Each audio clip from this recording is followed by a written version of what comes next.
আসসালামু আলাইকুম রহমতুল্লাহি ওবরকাতুহ। সম্মানিত দর্শক, আওয়ামী লীগ সম্ভবত ইতিহাসের একটি ভয়ঙ্কর ঝুঁকি নিতে যাচ্ছে। বাংলাদেশে যে সকল আওয়ামী লীগ নেতৃবৃন্দ রয়েছেন তারা যেভাবে নড়াচড়া করছেন, কলকাতাতে, আমেরিকাতে, দিল্লিতে এবং ইংল্যান্ডে যে সকল নেতা রয়েছেন তাদের কথাবার্তা শুনলে যে জিনিসগুলো মনে হচ্ছে যে তারা খুব দ্রুত বাংলাদেশে ফিরবেন এবং এটি কয়েকটি স্তরে তারা এই কাজগুলো করবেন এবং তারা আইনের কাছে নিজেদেরকে সমর্পণ করবেন। এবং যখন তারা এই আইনের কাছে নিজেদেরকে সমর্পণ করবেন, ঠিক সেই সময়টাতে বাংলাদেশের টোটাল বিচার ব্যবস্থা রীতিমতো আন্তর্জাতিক চাপের উপর পড়বে। আওয়ামী লীগের যে সকল নেতৃবৃন্দ এই মুহূর্তে দেশের বাইরে আছেন, ধরুন পররাষ্ট্রমন্ত্রী ডক্টর মোমেন, তো ডক্টর মোমেনকে যদি কেউ নাজেহাল করার চেষ্টা করে কোনো আইন আদালত কোর্ট কাছারিতে, সঙ্গে সঙ্গে সেটা পৃথিবীতে ভাইরাল হয়ে যাবে। দ্বিতীয়ত, আওয়ামী লীগ যেটা বোঝার চেষ্টা করছে এখন যে তাদের জীবনের সবচেয়ে বড় ভুল হয়েছে, সবচেয়ে বড় ভুল হয়েছে যে মবের ভয়ে গণভবন থেকে হেলিকপ্টারে করে শেখ হাসিনাকে যে দিল্লিতে পাঠানো হয়েছে, এই কাজটি আওয়ামী লীগের যে সবচেয়ে বড় ভুল হয়েছে। শেখ হাসিনা যদি থাকতেন এবং সেক্ষেত্রে যদি গণভবন ভেঙে লোকজন ঢুকত এবং সেনাবাহিনী যদি তাদের দায়িত্ব পালন করতে না পারত, পুরো সেনাবাহিনী ডিসব্যান্ড হয়ে যেত, পুরো সেনাবাহিনী ডিসব্যান্ড হয়ে যেত এবং সেই ঝুঁকি সেনাবাহিনী কোনোদিন নিত না, যেটি হয়েছে শ্রীলঙ্কাতে। এরকম একটি উদ্ভূত পরিস্থিতি বাংলাদেশের মধ্যে ঘটছে।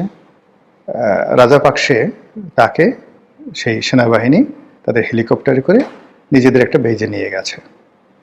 তো নিজেদের একটা বেজে নিয়ে গেছে এবং সেখানে তারা কিছুদিন ছিল এবং সেখান থেকে তারা আবার নির্দিষ্ট সময় ফেরত আসছে।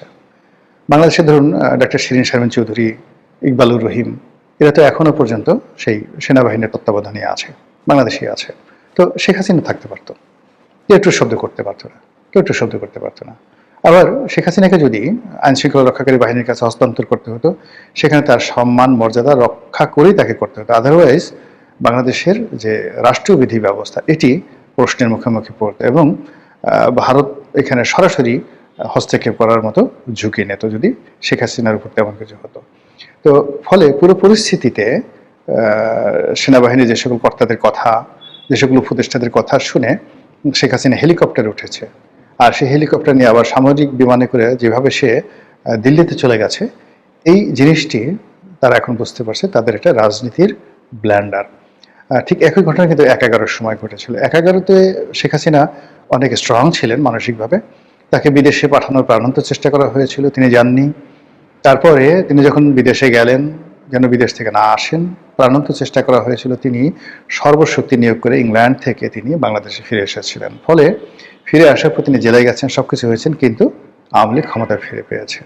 একইভাবে বেগম জিয়াকে কিন্তু জেনারেল মইনু আহমেদের জমানাতে ব্রিগেডের বাড়িকে দায়িত্ব দেওয়া হয়েছিল তাকে বিদেশে পাঠানোর জন্য, এবং তিনি একেবারে শতভাগ রাজি হয়ে গেছিলেন। কাপড় চোপড় রেডি করে তিনি যাবেন এবং তাকে মানে ক্যান্টনমেন্টের মইনুল হোসেন রোডের বাসভবন থেকে নিয়ে তারপরে শেষে বিমানবন্দরে পৌঁছে দেবেন ব্রিগেডিয়ার বাড়ি। এই কথাগুলো আমার বলা না, ব্রিগেডিয়ার বাড়ির টেলিভিশন টক শোতে তিনি এই কথাগুলো বলেছেন প্রকাশ্যে। তো বেগম জিয়া যাবেন ঠিক এই সময়টাতে ওই যে পাগলা মেজর আছেন একটা, মেজর আক্তার, এখন বিএনপি থেকে বহিষ্কৃত, জামাতে গেছে, কিন্তু আজকে বিএনপি যে ক্ষমতায়, এটা কিন্তু সেই মেজর আক্তারের জন্য। মানে অনেক সময় হয় কি, আমরা সবসময় তেলবাজ দেখে পছন্দ করি, আমাকে যে হুজুর হুজুর করে তাকে পছন্দ করি, কিন্তু আমার সঙ্গে যে বেয়াদবি করে, কখনো কখনো তার কারণে যে আমার জীবন বাঁচে। আজকে তারেক রহমান সাহেব ক্ষমতায়, প্রধানমন্ত্রী, যদি সেই দিন মেজর আক্তার এই ভূমিকাটা না নিতেন, তাহলে তারেক রহমান সাহেবের বাংলাদেশে আসা হতো না, আর বেগম জিয়ারও বাংলাদেশে আসা হতো না। সারা জীবন তাদেরকে এই লন্ডন আমেরিকায় থাকতে হতো। এবং এই কথা মানে মেজর আক্তার বলেনি, মানে আক্তার সাহেব আমাকে বলেছে, বাট আমি যখন এটা ব্রিগেডিয়ার বাড়ির মুখ থেকে শুনছি, যে টেলিভিশনে তিনি বলেছেন যে ওই তিনি রওনা করবেন বেগম জিয়া, কাপড় চোপড় প্যাক করা সব। অবশ্যই তারেক রহমান সাহেব এই ঘটনা জানেন। এই সময় মেজর আক্তার ঢুকেছেন সেখানে হন্তদন্ত হয়ে। ঢুকে তিনি এই অবস্থা দেখে তিনি অবাক হয়ে গেছেন। তিনি ম্যাডামকে বললেন যে ম্যাডাম, কি শুরু করছেন আপনি? আপনি যদি চলে যান রাজনীতি থেকে, কোনোদিন আর বাংলাদেশে আসতে পারবেন? বিএনপি থাকবে, বিএনপির কোনো লোক আর জীবনে কখনো অর্গানাইজ হতে থাকবে, আপনি যেতে পারবেন না, মরে গেলেও যেতে পারবেন না, আমার লাশের উপর দিয়ে যেতে হবে। দ্যাট ওয়াজ দ্য ডায়ালগ, আমার লাশের উপর দিয়ে যেতে হবে। বেগম জিয়ার একটা ভালো গুণ ছিল কি জানেন? এই বেগম জিয়া মেজর আক্তারদের মতো লোকদেরকে তিনি শুনতেন। কর্নেল অলির মতো লোকদেরকে, যারা মানে বিএনপির এখন যারা নেতৃত্ব, তাদের দৃষ্টিতে বেয়াদব, অকৃতজ্ঞ, কিন্তু এই কর্নেল অলির সাথে বেগম জিয়ার সবচেয়ে বিশ্বস্ত সম্পর্ক ছিল। এই সাইফুর রহমানের সাথে বেগম জিয়ার সেই সম্পর্ক ছিল। তিনি এই কথাগুলো শুনতেন। শোনার ফলে কি হলো, সেই যাকে বলা হয় বেগম জিয়া থেকে গেলেন, নতুন ইতিহাস রচিত হলো, 1/11 হলো। এবং ওই যে তিনি 1/11-এর সময় যে টিকে গেলেন, এরপর তাকে আবার বিদেশে পাঠানোর জন্য শেখ হাসিনা কত চেষ্টা করেছে। তিনি যদি বিদেশে যেতেন, তাকে জেলে যেতে হতো না। তিনি বিদেশে যান নাই, তিনি জেলে গেছেন। জেল থেকেও তাকে আবার বিদেশে পাঠানোর জন্য প্রস্তাব দেওয়া হয়েছে, তাও যাননি। ফলে বেগম জিয়ার জেল, দেশে থাকা, এমনকি তার মৃত্যু, এই যে তার যে বিয়োগাত্মক মৃত্যু, এই মৃত্যুই আজ তারেক রহমান সাহেবকে ক্ষমতায় বসিয়েছে। শুরুটা কোত্থেকে হয়েছিল? বেগম জিয়ার না যাওয়ার সিদ্ধান্ত। আর সে না যাওয়ার সিদ্ধান্ত কে দিয়েছিলেন? জামাত নেতা, এখনকার জামাত নেতা, সেই পাগলা মেজর আক্তার। বিএনপি যদি ন্যূনতম তাদের কৃতজ্ঞতা বোধ থাকতো, তাহলে এই মানুষগুলোকে তারা কখনোই দল থেকে তাড়াতো না। বোঝার চেষ্টা করুন। যদি শেখ হাসিনার পাশে এরকম একজন পাগলা আক্তার থাকতো, হেলিকপ্টারের সামনে গিয়ে দাঁড়াতো, আপনি যেতে পারবেন না। জেনারেল ওয়াকারুজ্জামানের সামনে গিয়ে বলতো, আমাকে গুলি করেন, আমাকে গুলি করেন, আমার লাশের উপর দিয়ে শেখ হাসিনাকে যেতে হবে। আজ আপনার যদি সাহস থাকে, আপনি খুলে দেন, গেট খুলে দেন, জনগণ আসুক, আমাকে এবং শেখ হাসিনাকে পাড়াই মারুক। That was the decision. কিন্তু শেখ হাসিনার পাশে ওই সময়টাতে এরকম কেউ ছিল না। সবাই পালিয়ে গেছিল, সবাই কান্নাকাটি করছিল, তার সন্তান থেকে শুরু করে সবাই। এবং তিনি একটা সময়, শেষ সময়টা পর্যন্ত আমি যতটুকু জানি, যেটা জেনারেল ওয়াকারুজ্জামানও বলেছেন, অন্যান্য বিভিন্ন সূত্র থেকে আসছে, যে তিনি বলেছিলেন, আমি মরে যাব কিন্তু আমি দেশ ছাড়বো না, আমাকে মেরে ফেলুক আমি দেশ ছাড়বো না, আমি ক্ষমতা ছাড়বো না, কোনো কিছু ছাড়বো না। সে কিন্তু তার জিদ শেষ পর্যায়ে রেখেছিল। কিন্তু তার আপনজন, সেটা শেখ রেহানা, সেটা সজীব ওয়াজেদ জয়, জেনারেল ওয়াকারুজ্জামান থেকে শুরু করে এই দীর্ঘদিন তিনি যাদেরকে বিশ্বাস করেছেন, প্রত্যেকটা মানুষ তাকে হেলিকপ্টার উঠে পালিয়ে যাওয়ার জন্য প্ররোচিত করেছে। ফলে বেচারি সিদ্ধান্ত নিতে পারেননি। আর এখন এমন একটা জায়গা থেকে মাইনকার সিপায় পড়ে গেছেন যে ওখান থেকে রাতারাতি তিনি যে ফিরে আসবেন, সিদ্ধান্তটা তার একার নয়। তারেক রহমান সাহেব যেভাবে লন্ডনে ছিলেন, তার ফিরে আসার সিদ্ধান্তটা একার নয়। তদ্রূপ এই যে এখন তিনি যে দেশের বাইরে আছেন, সেখান থেকে ফিরে আসাটাও শেখ হাসিনার একার সিদ্ধান্ত নয়। তো এই জন্য তিনি তার যারা নেতাকর্মী, যারা সাহসী, তাদের সঙ্গে তিনি কথাবার্তা বলছেন এবং সবাইকে বলছেন যে তোমরা আত্মসমর্পণ করো, যে যার মতো করে জেলে যাও যদি রাজনীতি করতে চাও। এবং ইতিমধ্যে আপনারা দেখেছেন, বরিশালে তালুকদার মোহাম্মদ ইউনূস সংসদ সদস্য ছিলেন এবং বরিশাল জেলা বিএনপির সেক্রেটারি, জেলা আওয়ামী লীগের সেক্রেটারি, তিনি আত্মসমর্পণ করেছেন এবং জামিন লাভ করেছেন। এর মধ্যে জেলে যারা গেছেন, সাবির হোসেন চৌধুরী বাংলাদেশে আছেন, সেলিনা হায়াত আইভি আছেন, সুমন আছেন জেলে।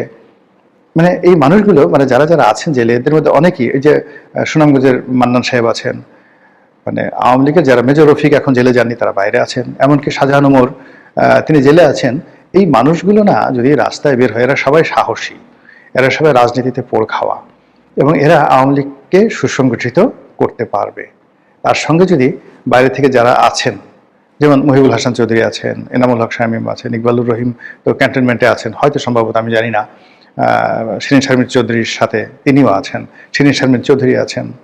তো এই এখন আপনি দেখেন, এই যে লোকগুলোর নাম বললাম, এই লোকগুলোর সাথে সাথে আপনি ওই যে গ্রাহায়ণ গণপূর্তমন্ত্রী ছিল সমর রেজাউল করিম আছে, এদের তো আসলে এত বেশি বদনাম হয়নি, মামলা আছে, মোকদ্দমা আছে, কিন্তু এদের মুখ ওইভাবে পচে যায়নি, ওদের মুখ ওইভাবে পচে যায়নি। ওই যে আমাদের পররাষ্ট্রমন্ত্রী ছিলেন সেই আবুল মাল্লা আব্দুল মুহিত সাহেবের যে ছোট ভাই ডক্টর মোমেন, তিনি আছেন, এরকম অনেকে আছেন যাদের আন্তর্জাতিক ফেজ আছে, ভ্যালু আছে, সততা আছে, জুলুম করেননি, অন্যায় করেনি, ঘুষ করেনি, দুর্নীতি করেনি, পরিস্থিতির কারণে তারা দেশের বাইরে আছেন। ওই যে আলাউদ্দিন নাসিম আছেন, একসময় শেখ হাসিনার খুব কাছের লোক ছিলেন, ছাত্রলীগের চিটং বিশ্ববিদ্যালয়ের সভাপতি ছিলেন। তো এই মানুষগুলো অনেকে আছেন যাদের বিরুদ্ধে মামলা আছে, মোকদ্দমা আছে, কিন্তু তাদের ফেস ভ্যালু আছে, এখনো যথেষ্ট ফেস ভ্যালু আছে, বুদ্ধি আছে, গ্রহণযোগ্যতা আছে, দক্ষতা আছে। তার সঙ্গে সঙ্গে এই বাংলাদেশেও কিন্তু আমলাতন্ত্রের মধ্যে সাবেক সচিব, সাবেক জেনারেল, মানে অনেকেই আছেন। যেমন ধরেন এই যে জেনারেল আকবর ইলাহি, আকবর ইলাহি, তো ধরেন আকবর ইলাহি, তারপর শেষে এখন এই যে সাবেক সচিব যিনি এখন উপদেষ্টা হলেন